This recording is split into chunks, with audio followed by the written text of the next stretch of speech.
السلام علیکم دوستو۔ جس طرح ہندوستان میں رہنے والے مسلمان اسلامی احکامات پر عمل کرنے کی ہر ممکن کوشش کرتے ہیں اور اپنی زندگیوں میں قرآن و سنت کے خلاف کوئی عمل کرنے سے گریز کرتے ہیں، اس کے باوجود صدیوں تک ہندوستان کی دیگر قوموں میں گھل مل کر رہنے کی وجہ سے ہم ایسے بہت سے رسوم و رواج کو اپنا چکے ہیں کہ جن کا دین اسلام اور سنت نبوی سے دور دور تک کا کوئی واسطہ نہیں۔ بالکل اسی طرح ایک اور مسلمان ملک ترکی بھی ایسی ہی کئی برائیوں اور گمراہیوں کا شکار ہے۔ آج ہم آپ کو ترکی میں بڑے پیمانے پر منائے جانے والے ایک ایسے تہوار کے بارے میں بتائیں گے کہ جس کا تعلق خالصتاً بت پرستی اور دور جہالت سے ہے۔ اس کے باوجود نہ صرف ترکی، البانیہ، آرمینیا اور مشرق وسطیٰ کے دیگر ممالک میں اسے انتہائی جوش و خروش سے منایا جاتا ہے۔ ستم تو یہ ہے کہ اس مشرکانہ تہوار کو دو مقدس اسلامی ہستیوں کے نام سے منسوب کر کے اسلامی رنگ بھی دے دیا گیا ہے۔ دوستو، ترکی میں منائے جانے والے اس تہوار کا نام حیدر علیز ہے، جو ہر سال 5 اور 6 مئی کو منایا جاتا ہے۔ حیدر علیز دراصل دو شخصیات کے ناموں کا مرکب ہے، یعنی خضر اور الیاس۔ ترکی، شام اور دیگر کئی ممالک میں بسنے والے لوگوں کے مطابق یہ وہ تاریخیں ہیں کہ جن میں ہر سال یہ دونوں مقدس شخصیات یعنی حضرت خضر علیہ السلام اور حضرت الیاس علیہ السلام ملاقات کرتے ہیں۔ حضرت خضر علیہ السلام کے بارے میں قرآن و احادیث میں کچھ زیادہ تفصیلات نہیں ملتی۔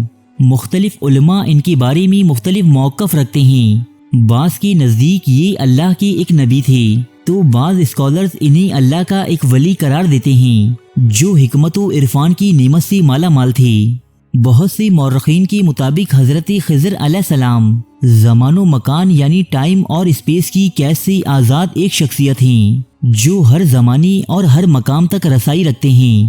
ان کا کام مشکلات میں گھرے ہوئے نیک بندوں کی مدد کرنا اور سمندروں میں بھٹکے ہوئے مسافروں کو صحیح راستہ دکھانا ہے، جبکہ دوسری شخصیت حضرت الیاس علیہ السلام کی ہے۔ آپ کا شمار قومی بنی اسرائیل پر مبعوث ہونے والے رسولوں میں کیا جاتا ہے۔ آپ کی قوم بال نامی ایک بت کی پرستش کیا کرتی تھی۔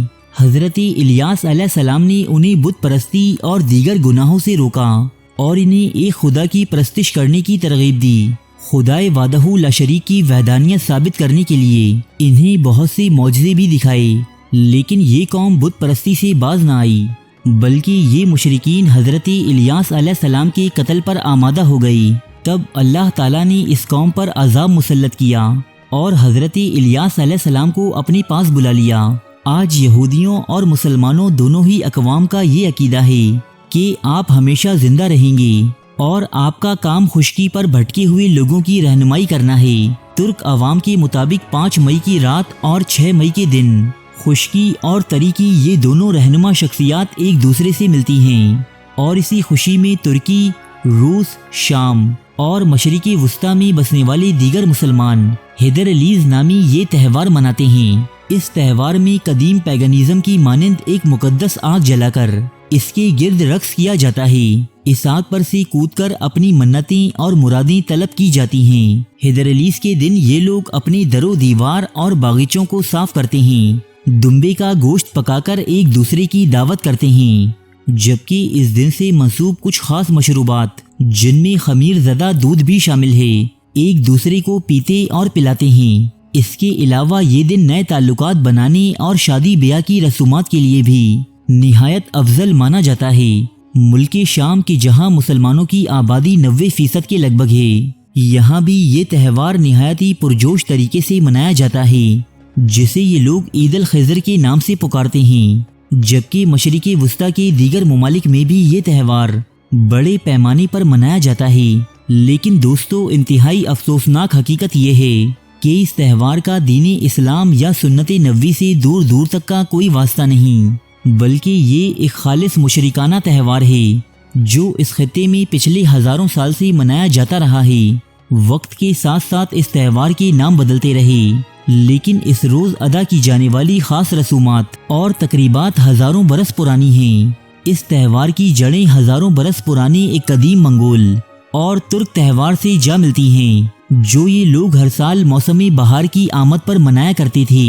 اس دن یہ لوگ اپنے دیوتا ٹینگری کی خوشنودی کے لیے مختلف قربانیاں اور رسومات ادا کرتی جو ان کے مطابق نیلے آسمان اور تمام کائنات کا دیوتا تھا۔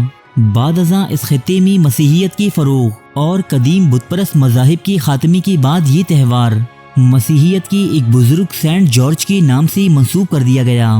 مسیحیت میں یہ شخصیت بھی حضرت خضر علیہ السلام کی طرح روحانی صلاحیتوں کی مالک تصور کی جاتی تھی، لہٰذا اسلام کی آمد سے قبل یہ تہوار سینٹ جارج کے نام سے منایا جاتا رہا۔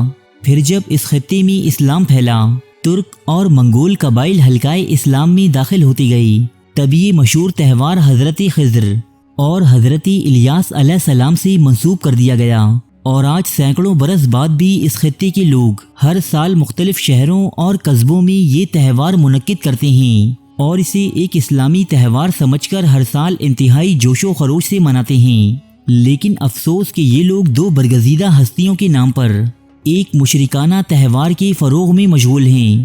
اللہ تعالی ہمیں اور باقی تمام گمراہ اقوام کو ہدایت ملنے کی توفیق عطا فرمائے، آمین۔ ارے فرینڈز، ایک منٹ، آپ ایسے ہی جا رہے ہیں؟ اتنی محنت سے ویڈیو بنائی ہے، ایک لائک تو بنتا ہے نا؟ اور دوسرا یہ کہ آپ ہمیں اتنی بڑی دنیا میں دوبارہ کیسے ڈھونڈیں گے؟ تو اس کا حل یہ ہے کہ آپ ہمارے چینل کو سبسکرائب کر لیجئے اور اس بیل کے آئیکن کو کلک کر دیجئے۔ اس طرح ہمارے آنے والی تمام ویڈیوز آپ تک پہنچتی رہیں گی۔ ارے ڈریے مت، یہ بالکل فری ہے۔